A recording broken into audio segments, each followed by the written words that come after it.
En mars 1896, les forces éthiopiennes sous la direction de l'empereur Ménélique II vaincront les forces d'invasion italiennes.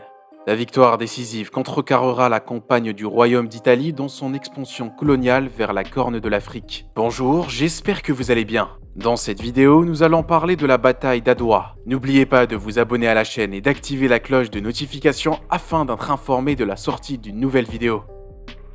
L'arrière-plan. Selon certaines sources, l'intérêt italien pour l'Afrique de l'Est daterait de 1869, lorsque l'ouverture du canal de Suez a transformé l'importance commerciale et stratégique de la côte de la mer Rouge. Une présence italienne officielle n'a commencé que lorsqu'ils se sont établis au port de la mer Rouge de Massawa en 1885. La présence italienne se poursuivra vers les hautes terres érythréennes. Les commandants éthiopiens chercheront à stopper l'avancée italienne, avec quelques succès notables. Mais les Italiens joueront sur les rivalités entre les dirigeants éthiopiens. En 1890, les Italiens obtiendront le contrôle d'un territoire important à l'ouest et au sud de Massawa et créeront la colonie d'Érythrée avec une capitale à Asmara.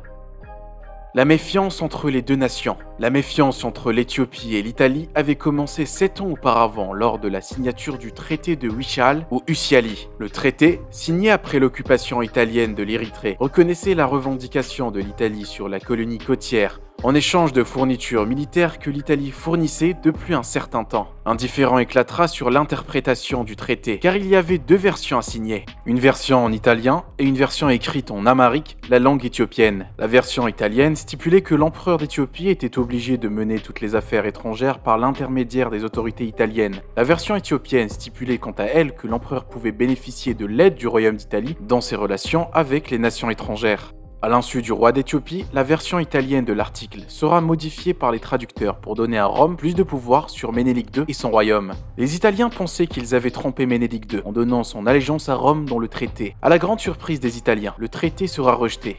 Le gouvernement italien, furieux de ce rejet, décidera d'une solution militaire pour forcer l'Éthiopie à respecter la version italienne du traité. Mais le roi Ménélique ne se laissera pas intimider. Pour aller loin dans les menaces, l'Italie fera ce que tant de nations ont essayé de faire à travers l'histoire, c'est-à-dire ériger et corrompre les peuples. Les tentatives d'intimidation de l'Italie seront vaines et les Italiens se tourneront vers le général et gouverneur de l'Érythrée italienne, Baratieri. La bataille. Dans la nuit du 29 février et au petit matin du 1er mars 1895, 3 brigades italiennes avanceront vers Adwa, tandis qu'une 4e brigade restera en arrière. En septembre 1895, Ménélique appellera la population éthiopienne aux armes. Il dirigera une force massive d'environ 100 000 hommes vers les territoires occupés par l'Italie. Jusqu'à la fin de 1895 et dans les premiers mois de 1896, Ménélique mènera une brillante campagne qui forcera les Italiens à se battre selon ses conditions. En réponse, le général Baratieri mettra en place une stratégie pour attirer les Éthiopiens dans une embuscade. Malheureusement, cette stratégie présentera de nombreuses failles. Premièrement, Baratieri avait considérablement sous-estimé la force et la volonté de l'armée qui lui faisait face. Le gouverneur de l'Érythrée pensait que les Éthiopiens étaient indisciplinés et non qualifiés dans l'art de la guerre. Entre-temps, Ménélique II avait réussi à piéger et assiéger 1 millier d'hommes de l'armée italienne. Il acceptera de leur permettre un passage en toute sécurité, à condition que l'Italie ouvre les négociations avec lui concernant un traité de paix.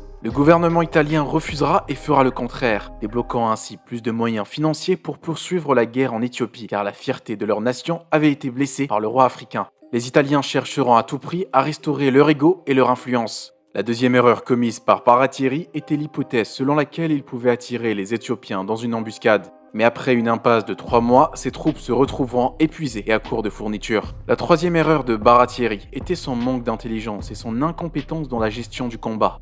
En effet, le commandant italien n'avait pas tenu compte du terrain extrêmement difficile et de la difficulté à communiquer efficacement avec ses hommes. Ces nombreuses failles permettront aux guerriers de Ménélique d'attaquer les Italiens avec férocité. Dans l'après-midi du 1er mars 1896, les forces italiennes étaient dans une retraite désespérée et paniquée vers l'Érythrée, permettant ainsi à l'Éthiopie de remporter la bataille. La victoire à Adwa scellera l'unification de l'Éthiopie et solidifiera le pouvoir de Ménélique en tant qu'empereur. Les conséquences. La victoire de l'Éthiopie a contraint l'Italie à signer le traité d'Addis Abeba, reconnaissant l'Éthiopie comme un État indépendant. Comme autre conséquence, on peut noter de nombreuses pertes humaines, surtout du côté italien, dans des officiers italiens, des soldats européens et des soldats africains alliés à l'ennemi. Pour conclure, la défaite de l'Italie permettra à Ménélique de s'imposer aux yeux du monde comme le Négus d'Éthiopie. Après cette victoire, l'Éthiopie obtiendra une importance particulière au sein des nations africaines, en tant que seul État africain ayant vaincu avec succès une puissance coloniale européenne dans une bataille ouverte. Grâce à cette victoire, l'Éthiopie est devenue le symbole de la résistance africaine.